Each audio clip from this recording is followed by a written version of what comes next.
Media बंधुओं, वैसे आप लोगों को ये विदित है कि कल भारतीय संविधान के मूल निर्माता एवं दलितों व अन्य उपेक्षित वर्गों के मसीहा परम पूज्य बाबा साहब डॉक्टर भीमराव अंबेडकर की जयंती थी, जिसे पूरे देश में बीएसपी के लोगों ने अपने परिवार सहित बड़े धूमधाम से मनाया है। खासकर यूपी की राजधानी लखनऊ में तो कल इनकी जयंती पर पूर्व की तरह ही इस बार भी इनके लाखों अपार अनुयायियों ने यहाँ लखनऊ में मेरी रही सरकार द्वारा निर्मित किए गए डॉक्टर भीमराव अंबेडकर सामाजिक परिवर्तन स्थल पर पहुंचकर इसे अपने श्रद्धा के मेले के रूप में मनाया है तथा इस विशाल व ऐतिहासिक स्थल पर लगी इनकी बड़ी प्रतिमा पर, अति विशाल प्रतिमा पर अपने श्रद्धा सुमन भी अर्पित किए हैं। इन सभी के बीएसपी बहुत बहुत आभारी है। इसके साथ ही इनकी सुविधा को विशेष ध्यान में रखकर कल मैंने इनकी जयंती पर पार्टी के वरिष्ठ पदाधिकारियों व कार्यकर्ताओं आदि के साथ अपने निवास स्थान पर ही इनकी प्रतिमा पर अपने श्रद्धा सुमन अर्पित किए हैं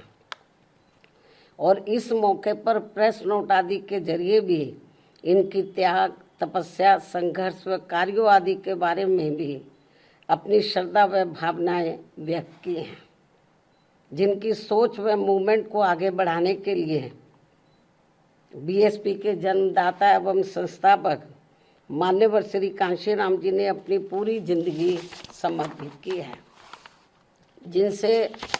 जिनसे प्रेरित होकर अब मेरी देखरेख में इसे आगे बढ़ाया जा रहा है। हालांकि इनके इस कारवां को पीछे ढकेलने के लिए यहाँ सभी दलित विरोधी जातिवादी पार्टियाँ किस्म किस्म के साम दाम दंड भेद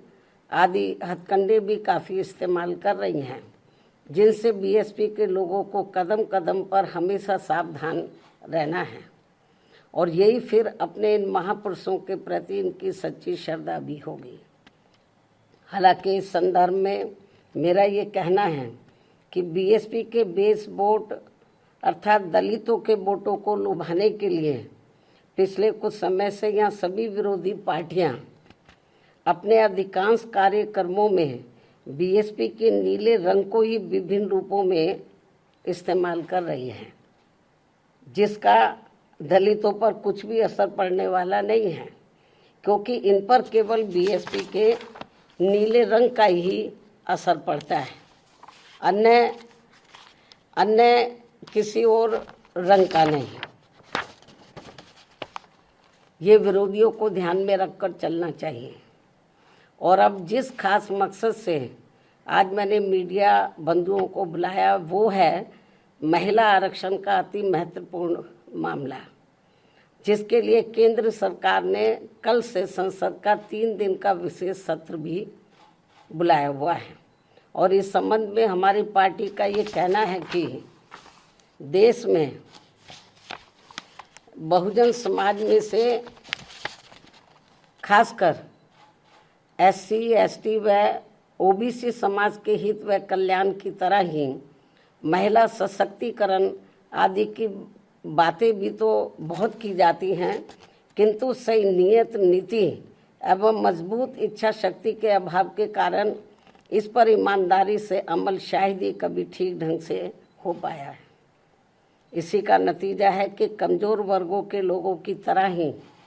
महिलाओं के विरुद्ध भी जुल्म, जाति एवं शोषण, अत्याचार आदि की जघन्य घटनाएं आज भी सही से रुकने का नाम नहीं ले रही हैं। और इसलिए हमारी पार्टी बीएसपी देश की सर्व समाज की महिलाओं को उनके आबादी के हिसाब से 50% आरक्षण देने की मांग लगातार करती आ रही है, लेकिन जिसे कोई भी पार्टी अपने अपने स्वार्थ व मजबूरियों के कारण मानने को कतई भी तैयार नहीं दिखती हैं। वैसे भी भला हो परम पूज्य बाबा साहब डॉक्टर भीमराव अम्बेडकर का, जिन्होंने देश की महिलाओं को पुरुषों के समान बराबरी वाला एक व्यक्ति एक वोट का यह अति मूल्यवान मानवतावादी संवैधानिक अधिकार देकर यहाँ पूरे महिला जगत को धन्य बना दिया है, तथा जिस महिला सम्मान व उनके सशक्तिकरण की जो जबरदस्त बुनियाद इन्होंने यहाँ देश में डाली है, उसके लिए देश हमेशा उनका कृतज्ञ रहेगा। और अब ऐसे में देश की संसद, लोकसभा में व राज्यों की विधानसभाओं में महिलाओं को 33% आरक्षण देने की प्रक्रिया को काफ़ी लंबे इंतजार के बाद ही सही व अन्य इसे आगे बढ़ाने की कार्रवाई का हमारी पार्टी स्वागत करती है। हालांकि बहुत डिले है, फिर भी हमारी पार्टी इसका, चाहे वो डिले भी हो गया, फिर भी इसका वेलकम करती है, स्वागत करती है। वास्तव में महिला आरक्षण की असली हकदार शोषित व उपेक्षित वर्गों में भी खासकर सामाजिक, राजनीतिक एवं आर्थिक रूप से लगातार पछाड़े जा रहे SC, ST व OBC समाज की महिलाओं को यदि इसमें अलग से आरक्षण की व्यवस्था की जाती है तो ये उचित होने के साथ साथ, जो नहीं की गई है तो ये उचित होने के साथ साथ BSP के अनवरत संघर्षों के बाद OBC समाज को मंडल आयोग की सिफारिशों के अनुसार 27% आरक्षण के लागू होने की तरह ऐतिहासिक भी जरूर होता, लेकिन ऐसा नहीं होने से इन वर्गों की महिलाओं को महिला आरक्षण का पूरा लाभ क्या मिल पाएगा, इसमें लोगों को काफ़ी संदेह है, तथा महिला आरक्षण के वास्तविक उद्देश्य को काफ़ी हद तक नकारने जैसा है। वैसे भी महिला आरक्षण को राजनीतिक स्वार्थ की बजाय महिला सुरक्षा, सम्मान व उत्थान आदि से जोड़कर देखा जाना चाहिए, तभी इसका सही लाभ इनको मिल पाएगा। अन्यथा यहाँ ज़्यादातर मामलों में सामंती व जातिवादी तत्वों के हावी होने के कारण देश की महिलाओं को जो उनका उचित लाभ अब तक नहीं मिल पाया है, वैसे ही आगे भी पूरे तौर पर नहीं मिल पाएगा। जबकि परम पूज्य बाबा साहब डॉक्टर भीमराव अम्बेडकर ने संविधान में महिलाओं को जिंदगी के हर पहलू में बराबरी व आत्मसम्मान का हक देने के साथ साथ हिंदू कोड बिल लाकर भी इन्हें जबरदस्त कानूनी अधिकार भी देना चाहा था, जिसे तब केंद्र की रही कांग्रेसी सरकार ने अपने संकीर्ण जातिवाद के प्रभाव में आकर वादा खिलाफी करते हुए नहीं माना और बाद में इसको आत्मा विहीन करके इसे टुकड़ों टुकड़ों में पास किया गया। इस प्रकार OBC समाज को आरक्षण देने के साथ साथ महिलाओं की सुरक्षा, सम्मान व उत्थान सुनिश्चित करने के मामले में ठोस कदम नहीं उठाने आदि के विरोध में बाबा साहब डॉक्टर भीमराव अम्बेडकर को देश के प्रथम कानून मंत्री पद से इस्तीफा भी देना पड़ा था। इतना ही नहीं बल्कि इससे पूर्व घोर उपेक्षा की शिकार भारतीय महिलाओं में शिक्षा की अमर ज्योति की अलख जगाने के मामले में महात्मा ज्योतिबा फूले व उनकी पत्नी सावित्रीबाई फूले के ऐतिहासिक योगदान व जबरदस्त कुर्बानियों को भला कौन भुला सकता है। उन्होंने अनेकों प्रकार की जातिवादी उत्पीड़न एवं प्रताड़ना झेलते हुए अपनी पत्नी व आसपास की महिलाओं को शिक्षा के अलंकार से सम्मानित व नारी शक्ति को प्रोत्साहित किया, बल्कि हर दुख और अपमान झेलकर भी स्कूल स्थापित करके इस क्रम को अभूतपूर्व तरीके से आगे बढ़ाकर हमेशा हमेशा के लिए सामाजिक परिवर्तन के पिता में बनकर अमर हो गए। इसके साथ ही अब जबकि महिलाओं को देश की संसद, लोकसभा में व राज्यों की विधानसभाओं में आरक्षण की बात आगे बढ़ रही है,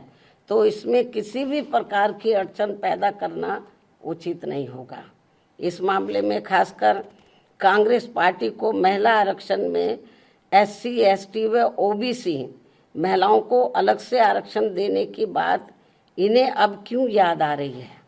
जबकि इन्होंने इससे पहले अपनी सरकार में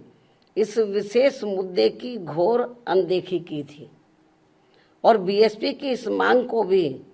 अन्य और मामलों की तरह जातिवादी द्वेष आदि के कारण अनसुना कर दिया था। ऐसे में कुल मिलाकर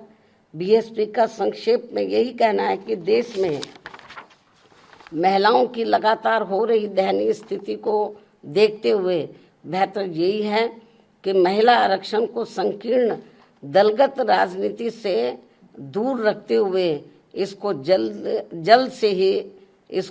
से जल्द लागू किया जाए,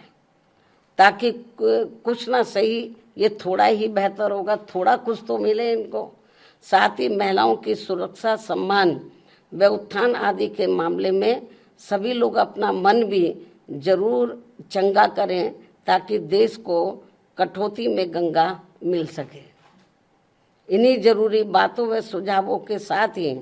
हमारी पार्टी वर्तमान केंद्र की सरकार द्वारा संसद में, लोकसभा व राज्यों की विधानसभाओं में 33%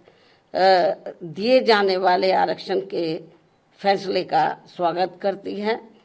हालांकि हमारी पार्टी तो शुरू से इसकी पक्षधर थी कि इनको 50% मिलना चाहिए, चलो थोड़ा घना इनको मिल रहा 33%, इसका भी हमारी पार्टी वेलकम करती है। धन्यवाद।